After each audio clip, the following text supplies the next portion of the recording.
In the span of only a few hours on Sunday, the Israeli Air Force struck targets across 4 countries almost simultaneously, sending a strong message to its enemies across the region. I'm Hanan Lishinsky. Thanks for tuning in for another All Israel News update, where today we'll look at the almost simultaneous strikes across much of the Middle East that the Israeli Air Force carried out on Sunday. We'll look at each of the different countries that were struck and explain what the rationale was for each of the attacks. We'll start with the attacks that probably sent the strongest message, the strikes in Yemen. Now, Yemen is almost 2,000 kilometers away from Israel. And despite this distance, Israel sent dozens of airplanes to the western part, to the coast of Yemen, attacking targets both in the port of Hodeidah, the main port of the Houthi terrorist group that controls this area in Yemen, as well as in another nearby port called Ras Isa. So the IDF sent its airplanes there.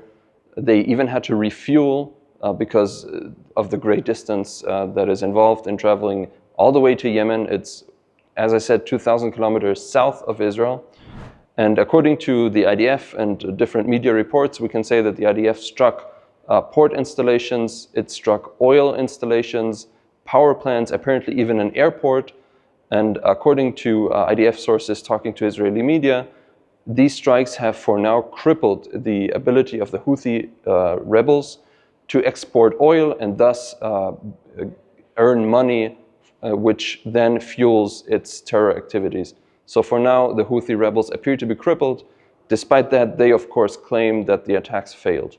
Israel struck in Yemen for the second time this war, after already attacking the port of Hodeidah a few months back in a similar way. This time it was a lot bigger. There were more targets involved, not just in Hodeidah, but also in the other nearby port. The attacks once again came after the Houthis attacked Tel Aviv directly.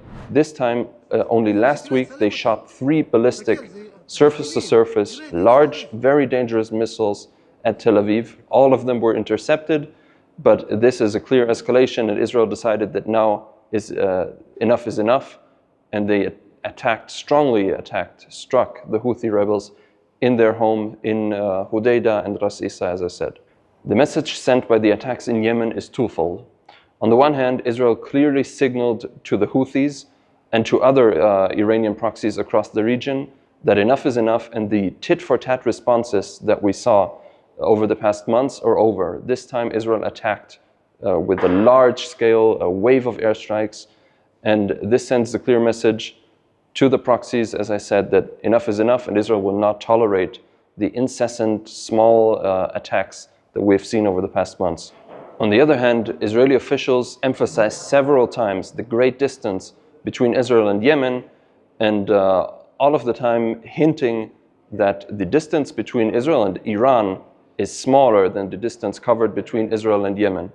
While the Houthi terrorists were the primary recipients, Israel's attacks also sent a clear message to Iran that Israel can reach any point in its territory and across the whole Middle East. To learn all the details about Israel's operation to strike the Houthis in Yemen, click the link here.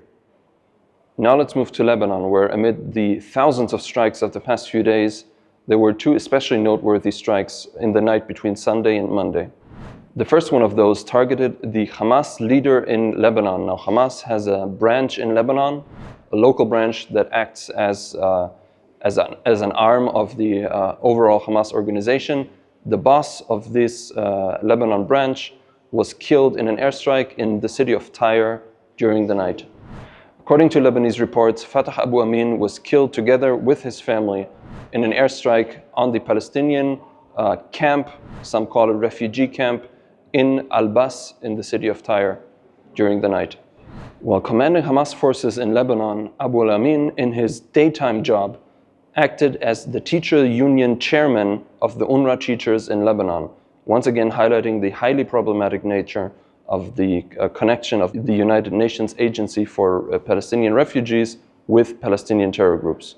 While the bulk of Israel's strikes in Lebanon so far has targeted Hezbollah operatives, including its senior commanders, Israel has also increased its strikes against all other members of terror groups, terror operatives across Lebanon, including those of Hamas, and the killing of Abu Amin is a clear signal that this will continue, and then there are no red lines anymore. Israel will go after any terrorist who acts against Israel.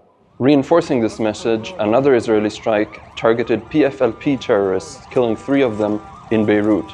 Now, just a word on PFLP, this is the Popular Front for the Liberation of Palestine, a terror organization that was very active against Israel in the 70s and the 80s and the 90s, but since then has lost its importance. However, in recent months and years, it has allied with Hezbollah and taken active part both in Hezbollah's fight against Israel from the north, as well as in the October 7 invasion and massacre from Gaza. So there are PFLP terrorists in Gaza as well.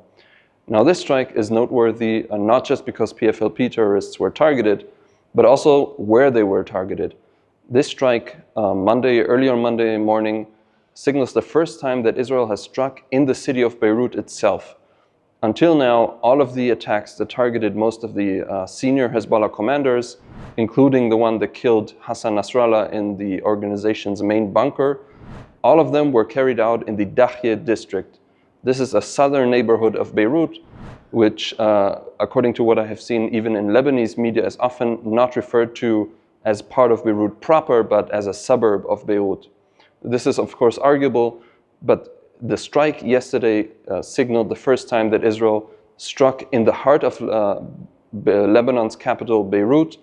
And again, this signals that Israel will not accede or agree to any of Hezbollah's red lines. Attacking in Beirut was described by Hezbollah as a red line that would cause Hezbollah attacks on Tel Aviv or on Jerusalem or whatever. It appears that Israel has again said enough is enough and will attack anywhere, including even in the heart of the capital in Beirut. To read more about how Israel managed to kill Hassan Nasrallah in his underground bunker, click the link here. Rounding out this segment on Lebanon, let's just mention that Israel continues to attack, as I said, targets across Lebanon for the past few days. It has once again, in recent hours, targeted dozens of Hezbollah sites in southern Lebanon, in the capital Beirut, as well as in the Bekaa Valley, which is in northeastern Lebanon, and all the way up to the northern end of this valley, which is basically in northern Lebanon, the northern border of Lebanon. So Israel is attacking all across the country. Even there are reports that Israel has attacked Hezbollah and Iran-linked sites in Syria. So Israel is sending a clear message again. It's attacking wherever necessary and is also forcefully acting now to completely reduce Hezbollah's weapons depots, rocket launchers, and all of its equipment to nothing. Israel is not holding back and aims to eradicate Hezbollah once and for all. If we're summing all of this up, it seems clear that Israel has made the decision to restore its deterrence across the region. October 7 was not just a humanitarian catastrophe and a military failure, but in the Middle East, where respect and honor and deterrence and fear are important words, not just empty words, but they do have political implications as well. It seems that Israel's leadership about 2 weeks ago made the decision to act forcefully. They said, as I said again, enough is enough, and they continue to act forcefully, strike wherever necessary. As soon as intelligence indicates a target is open and available to be hit, it's being hit.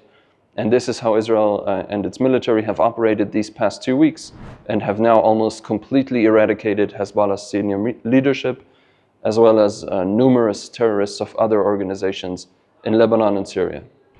Underlining this message are 2 things. For one, the intensity and the scope of the strikes. As I mentioned earlier, in the port of Houthi, Israel largely increased the intensity of its attacks compared to last time. There were huge fireballs, fires blazing for kilometers to see, and of course, the pictures are being sent across the Middle East and sending this message. In Lebanon and Syria, we've seen, according to reports, almost 250,000 people fleeing their homes, fleeing from southern Lebanon to Beirut, where now again they are being subjected to the explosions around them while Israel is targeting Hezbollah sites. Of course, they still see this and they are still being impacted by this. So the scope and intensity of the Israeli strikes are sending a clear message. And the second thing is the simultaneous nature of Israel's attacks. According to Israeli military doctrine, until now, and we saw this also very clearly in the Gaza war, Israel has concentrated on the Gaza front. But now that Israel has declared Hamas's military as defeated for now, it seems that instead of turning all of the attention on Lebanon, the IDF has decided to take on all of the other fronts simultaneously. The change in strategy appears to have paid off for now, and Israel is pressing its advantage across all fronts. Hezbollah appears to be on its knees, and all the other proxy militias appear to be deterred for now. Even though the Houthis are threatening to continue with attacks, it will remain to be seen. Despite the Israeli successes for now, two questions remain to be answered. For one, what will Iran do? Is it deterred? Is it unable to respond? Or will it leave things be as they are and admit defeat to Israel for now? And the second question centers on the Lebanon front, which for now is the main battlefield. Will Israel's massive aerial campaign be enough to force Hezbollah into submission? Or will it take a potentially long and costly ground operation for the IDF to enter southern Lebanon and clear it out of all Hezbollah forces to permanently remove the threat hanging over the heads of Israel's northern residents? Only time will tell. To follow these developments and receive all other news regarding Israel and the broader Middle East, visit us on allisrael.com or on our social media channels.